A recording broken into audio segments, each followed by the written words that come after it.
Anaclitic Countertransference, Chapter 9 by Guide-Geltner, 2011.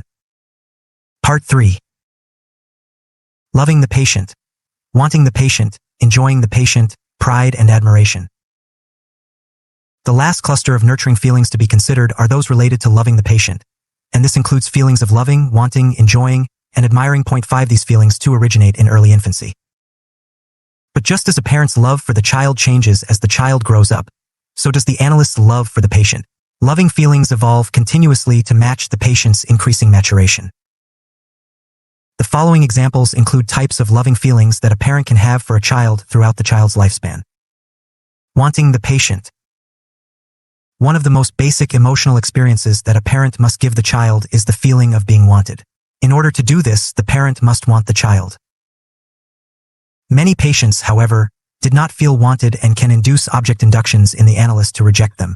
When the analyst finds that he is beginning to want a patient really want him, and not just in order to analyze him, this aspect of the Anaclitic Countertransference has developed. An example is a male patient I worked with for a number of years. The first time I saw him, he was perfectly obnoxious. He was sort of an analytic anti-groupie who liked to hang out with analysts and then criticize them. He made insulting remarks about a number of my colleagues to me. I never found out whether he knew that I was involved with them. He sneered at the dust on my bookshelves and overall was insufferably arrogant. Frankly, I hated him. I was torn between hoping that he would reject me and finding some justified cation for telling him I was not the right analyst. The next session, however, he was absolutely wonderful. The entitled arrogance was gone, and I felt an intense affection that lasted the duration of the treatment. I looked forward to seeing him, and I wanted him, his stories, his pain, and his humor, almost every session. The induction, which had been a rejecting object countertransference in the first session, quickly evolved into strong analytic desire for him. In his case, I had one of the rare experiences of having him validate my feeling. Years after he terminated his therapy, he wrote me a letter and told me that I was the first male in his life who had ever made him feel wanted. Closely related to this kind of analytic wanting of the patient is the analyst's feeling that he is the right analyst for the patient. One supervisee presented to a supervision group the case of a woman who had been severely abused as a child. Her current life was utter chaos. She was bulimic, actively alcoholic, and chronically anxious. As the group discussed the case, most of the other analysts experienced extremely rejecting feelings and were overwhelmed at the thought of treating the woman. These feelings were clearly induced, as they paralleled feelings experienced by many people in the patient's life. The analyst who presented the case, however, was undaunted. She called the patient a sapphire in the mud and said that she would have no trouble polishing her up. She appreciated the patient's talents and charms and was well aware of, but unfazed by, the inevitable difficulties the case would present. Her belief that she and she alone was the right analyst for the patient was only strengthened by the other group members' apprehensions. Clearly, this kind of conviction is identical to a mother's feeling that she is the one true mother for her baby. Enjoying the patient. Another part of loving a child is enjoying him, and the same is true for loving a patient. The first case of an analytic feeling I described, my feelings of delight with the schizophrenic patient, are a vivid example. More muted examples of this feeling are legion. In other examples, I particularly enjoyed listening to the cadence of one woman's voice, as well as her slangy speech, which was unusually authentic and expressive. I just loved hearing stories of another patient who grew up in a small town in Montana during the early 1950s, as well as his intense interest in geology, which is not a subject that easily impassions me. One patient came in beaming over a new pair of shoes, and I felt just like a parent of a gloriously happy toddler. A supervisee once described his intense delight with his patient's career as a violinist. Another was always excited when his actor patient was in a new show.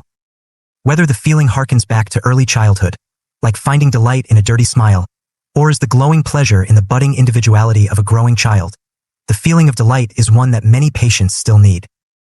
The feeling of enjoying the patient can be quiet or still. One supervisee described a patient who consistently talked about things that were of no interest to him whatsoever. The work did not appear to deepen over time, and the patient seemed to stay on the surface. The analyst found herself bored in the sessions, but she didn't mind. When we explored the patient's outside life, it appeared that he was doing better in all areas. His relationships were better, his career was advancing, and he generally felt less depressed in his life. The analyst wondered, as analysts in this countertransference state often do, if she should be doing something different, something that looked more like real psychoanalysis. Despite the dullness of the sessions, she acknowledged that she rather liked the patient and felt no pressing emotional need to do anything different. This induction is similar to the feeling parents experience when their children talk or play at something that is neither enchanting nor exhilarating, yet they still find it comfortable and nice to be with them, whether through listening or watching. Not every moment in parenting, or in any other relationship, is filled with excitement and delight. Most are not. Quiet, uneventful love, the ordinary love of everyday life, is part of the foundation that allows deep relationships to endure.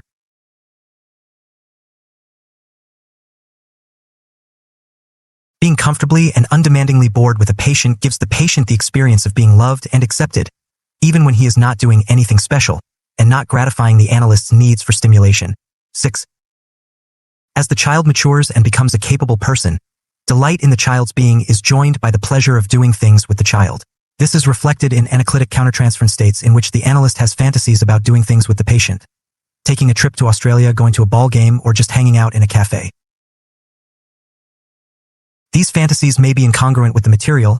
I imagine skiing with one patient though he never mentioned an interest in skiing, or they may be congruent with fantasies the patient expresses about the analyst.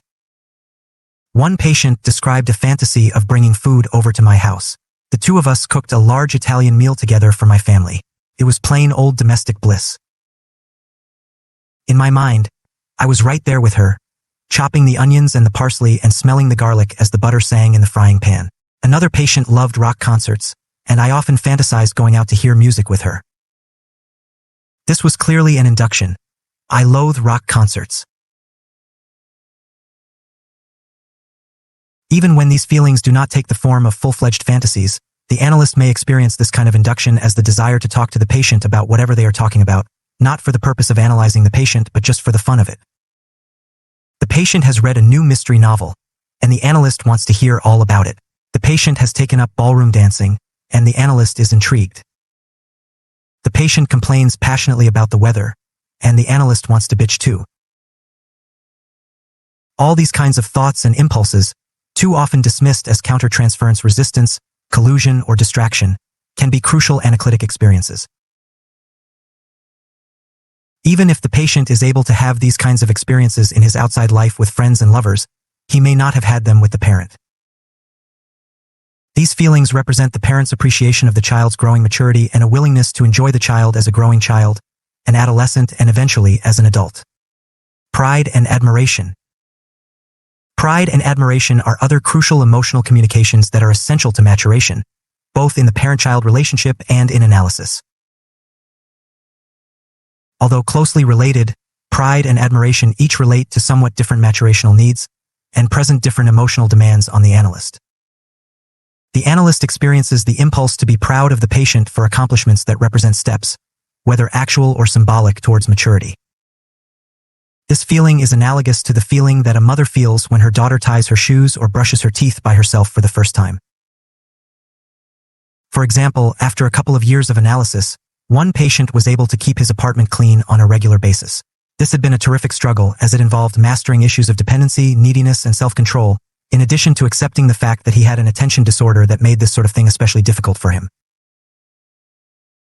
During the period when he was working on this, the patient had experienced lacerating bouts of self-hatred, which were related at times to his mother's feelings about him and to his own introject anger at her. My feelings on this issue were relatively neutral during this period. At times, I too felt exasperated at his inability, but most of the time I was well aware of the issues that underlay the conflict and felt confident of the outcome. When he was finally able to tolerate all of these feelings sufficiently enough to actually start cleaning the apartment, he experienced another attack of self-contempt. This was no real accomplishment, he sneered at himself. Everybody else can keep their apartment clean. Nobody else needs to go to analysis for 2 fucking years to learn how to use a broom. In a sense, of course, he was right. However, not everyone can keep their apartment clean. I can barely manage this task, and then only some of the time. And it is never grounds for winning the Nobel Prize. What it does represent is the kind of self-care that is a normal and expectable development. And it was for just this reason that I felt proud of him. His accomplishment may not have made him special to anyone but me, but for me he was very special, and his progress made me glow. I told him that many people never manage to keep their room clean, and that I thought it was wonderful that he was finally able to keep his apartment in a state such that he could come home and enjoy it. He dropped the self-attack and told me how he was planning to redecorate his living room. Admiration is related to accomplishments that are a unique expression of the patient's talent, courage, or strength. An important aspect of admiration is that it relates to something that the analyst himself is unable to do. Thus, it corresponds to the positive feeling the parent has for the child when the child surpasses him in some area. It is not, of course, necessary for the analyst to want to be able to do what the patient has cloned. The crucial features are the analyst's willingness and ability to acknowledge that the patient can do something the analyst cannot, and the joy the analyst experiences in the patient's separateness and maturation that this implies.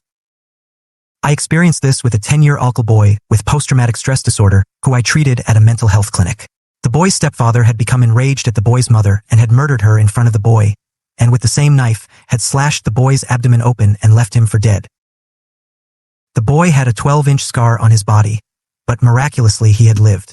When he first came to see me, he would break out trembling whenever the phone rang, for fear that it was his stepfather coming to get him. Remarkably, he was able to readjust to life, and in therapy he was able to discuss a wide range of feelings. However, he consistently denied being depressed and claimed that while he was afraid of his stepfather, he didn't feel sad about missing his mother. After a year, when his case came up for a routine review by the psychiatrist in the clinic, he told the psychiatrist that he was extremely depressed. The psychiatrist offered him antidepressants, which he eagerly accepted. I was completely shocked that he had told the psychiatrist, whom he barely knew, about his depression but had withheld it from me. When I asked about this, he told me that he didn't think I would have been able to handle hearing about his depression. I would make too big a deal about it. This was, perhaps, partly a projection but largely true. I probably did feel too narcissistically identified with his depression to be able to hear about it and contain it. I asked if he was disappointed that he had been coming to me for all this time and that I had not been able to help him talk about something so important. He calmly but emotionally said that it had been difficult, but that he benefited in other ways by working with me, and that nobody was perfect. I was filled with admiration for this boy, for his ability to survive a horrific trauma and go on living, for having the patience to wait until what he felt was the opportune time to ask for the help that he needed, and for being able to value what was in our relationship despite the disappointment he felt. I doubt I would have had the strength to do any of these things under his circumstances. I told him how much I admired him. His eyes filled with tears, and we then went on to play a wonderful game of checkers. Aggressive anaclitic feelings, angry or critical feelings, competition, jealousy, envy, sadism, contempt, and exploitativeness. Anaclitic countertransference derived from aggressive feelings towards the patient are a complicated phenomenon. While these kinds of feelings are often a crucial component of maturation, they are often feelings that the parent has to contain silently in order for them to be useful for the developing child. Should these feelings be expressed inappropriately, and in many cases any expression of the feelings will be inappropriate, the effect will be toxic. So why, and in what sense, should aggressive feelings be considered to be anaclitic? The reason, I think, is that these feelings, however potentially destructive they may be if expressed, are analogous to the normal and expectable destructive feelings most parents experience towards their children at some point. The fact that parents experience these feelings towards their child is probably necessary for the child's long-term adaptation to the world. As pleasurable as the fantasy of having a perfectly loving, always well-intentioned, omnipotent parent may be, it is difficult to imagine how such a fabulous creature could prepare a child to live in the world. Even if the parent doesn't have destructive feelings towards him, somebody else certainly will. What makes a parent life affirming and maturational is not whether he has these feelings but how he manages them. Every person must learn to tolerate some degree of hostility from other people, even those who love him. When the parent consciously contains his destructive feelings towards the child, this may immunize the child against the potentially toxic feelings by providing an exposure dilute enough to be healthily absorbed by the child's immature ego. Furthermore, these feelings may serve as an anchor to genuine, interpersonal reality. As Winnicott, 1949, put it, the child who seeks hate must be able to find it, or he will not be able to seek love. As we shall see, many feelings that are potentially destructive to the patient are nevertheless the correct emotional responses to certain maturational milestones. Not to experience these feelings would be condescending at best and disempowering at worst. For both of these reasons, the parent who feels only positive and loving feelings towards the child has deprived the child of the full depth and range of the parent/child relationship. This can be repaired in the analysis, provided the analyst allows himself to feel destructive feelings towards the patient, and contains them in a way that benefits him. Angry or critical feelings. So many people have suffered intensely from a surfeit of angry or critical feelings from their parents that it is the rare patient who has not received enough negative feelings in his development. Nevertheless, the analyst's experience of angry or critical feelings does provide some patients with clear maturational benefits. These feelings can function positively in a number of different ways in the treatment, depending on the nature of the patient's experience of anger with his parents. A small number of patients have had parents who were so inhibited in their own angry feelings that they were virtually unable to consciously experience negative feelings towards their child. Whether this was accomplished through hyperrationality, reaction formation, or repression, the child did experience the parent as never having had negative feelings towards him. As a result, the child did not get the experience of the parent being angry and then being not angry. He does not become aware of the normalcy of the ebb and flow in people's feelings. He may not learn that others can be angry with him without hurting him or ending the relationship. Consequently, the child did not develop the emotional sturdiness necessary to maintain relationships with people who experience a wider range of feelings than the parent. And if the parent's lack of anger had been due to the feeling that all aggression is dangerous, the child was likely to have internalized this perspective along with all of the limitations that this imposes on his personality and relationships. Similarly, the child may know, as he gets older, that certain behaviors should make the parent angry. The parent's lack of anger deprived the relationship of a crucial element of reality. The parent's failure to respond may be experienced as a lack of attunement, emotional absence, or neglect. Should the child want to make the parent angry, an action that helps the child to consolidate a sense of autonomy, power, and interpersonal effectiveness, the parent's lack of reaction leaves the child emotionally isolated and misunderstood.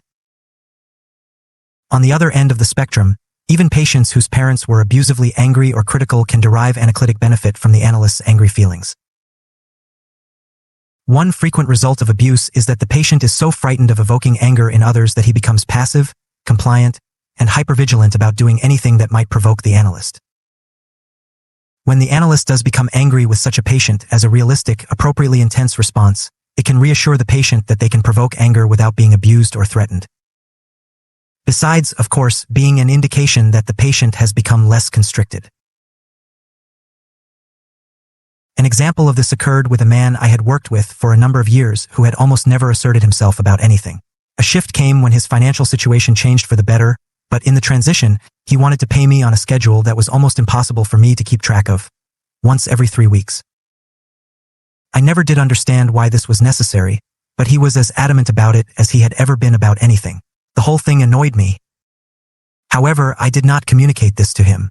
He asked me about it directly several times. As I was aware that even minute exposures to irritability left him devastated, I explored his questions rather than answering them, containing the feelings as best I could. Nevertheless, he saw right through me. It did not, however, prevent him from doing what he thought was best for him, and he appeared to be much more secure in making his demands after he realized that I was annoyed but was not going to retaliate. To have been accepting of him without being annoyed would not have had the same effect. Furthermore, abused patients have also been deprived of the benefits of exposure to modulated aggression, as described above. Once the fear of arousing anger has been neutralized, the analyst's angry feelings can serve the same maturational purpose as with patients whose parents felt ordinary levels of anger towards them. Competition, jealousy, and envy. Parental competition, jealousy, and envy towards the child are another cluster of feelings that is often toxic or worse. One need only remember how Laius, Oedipus's father, treated Oedipus, to be reminded of this. For example, one patient described his father as a hardworking immigrant, who had come from an extremely impoverished background from a country in the developing world, and became a successful scientist working in private industry.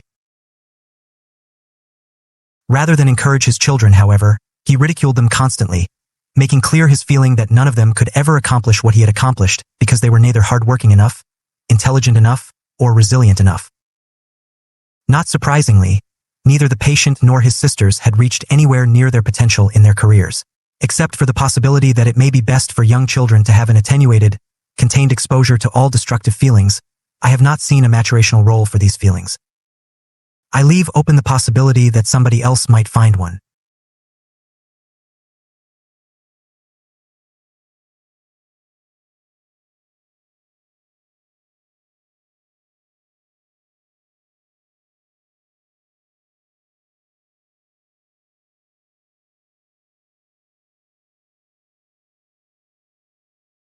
On the other hand, these feelings do have a maturational role for the adolescent and adult, one that is closely related to admiration.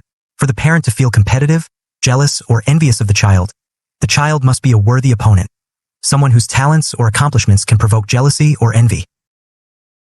In other words, the adolescent or adult must be somebody who has surpassed or threatens to surpass the parent. This experience is critical to adult individuation, for it means that the patient can become his own person. As with admiration, parental competitiveness and envy are implicit acknowledgments of this accomplishment. This surfaces regularly with all patients if the analyst works with them long enough. The patient can write the book, sing the song, close the deal, or make the money the analyst always wished that he could, and the analyst is competitive, jealous, or envious. With patients who are not analysts, however, it is often easy for the analyst to see his role as the analyst as superior to anything the patient might do. Behind every great patient is a great analyst. The real challenge for analysts involves treating other analysts where the opportunities for these feelings are inescapable. The patient might build her practice quicker, develop more prestigious affiliations, or charge higher fees, all excellent grounds for feeling competitive. But even if these challenges to the analyst's self-esteem are avoided, at some point every patient/analyst will report a clinical situation that he has handled better than the analyst could have done. And the analyst knows it. It is at these moments that the analyst's envy can be most profoundly anaclitic, provided the analyst contains his feeling with true parental grace. Sadism, contempt, and exploitativeness. If any readers are expecting astute observations or even a flight of sophistry about the value of these feelings in either parenting or analysis, I will disappoint them. I can think of no maturational role for these feelings in the parent/child relationship. They seem to be destructive at all stages of development, although the extent of their destructiveness depends on the individual's vulnerability. Nevertheless, I am not completely comfortable with this position. This range of feelings is common enough in parents, although their intensity, and the degree to which they dominate the personality and the parent/child relationship, varies considerably. Coming from an evolutionary perspective on human emotions, I am inclined to think that any feelings that occur regularly must have some adaptive value. However, it is possible that these feelings, like certain types of infanticidal impulses described by HRDY 1999, are adaptive for the parent but not for the child. If so, these feelings are only adaptive under special circumstances, e.g., famine in pre-industrial societies, and their presence in a parent/child relationship under ordinary conditions would be evidence of some sort of disorder, immaturity, unresolved emotional trauma, misdirected biologically rooted aggression, or frank mental illness. The only possible positive contribution these feelings might make to ordinary childhood development might be the same one that has been hypothesized earlier. An attenuated exposure to the full range of human feelings may immunize the child against the toxicity of the feelings later in life. Whatever the origin of these feelings in the parent/child relationship, the feelings are usually manifested in the object countertransference or in certain subjective states. I have never found a case in which I think the feelings served an anaclitic function. I have, however, seen cases in which the emergence of these feelings might be an indication of progress in the analysis. In one case, a supervisee described a patient who had never induced a negative thought or feeling. The analyst was exceedingly careful with him and felt that he was extremely vulnerable. Then, after 2 years, the analyst had the thought that the patient, who usually presented as an unassuming, modest fellow, was a bit of a pretentious prig. However, this thought did not evolve into a full-blown object countertransference, and may well have been subjective. When he looked at the material, he saw that the patient was showing evidence of greater emotional resilience than he had previously. For example, he described having had open conflicts with others that did not leave him feeling mortified.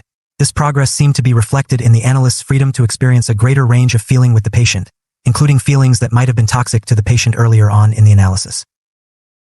However, there was no indication that the analyst's feeling actually led to the patient's greater resilience.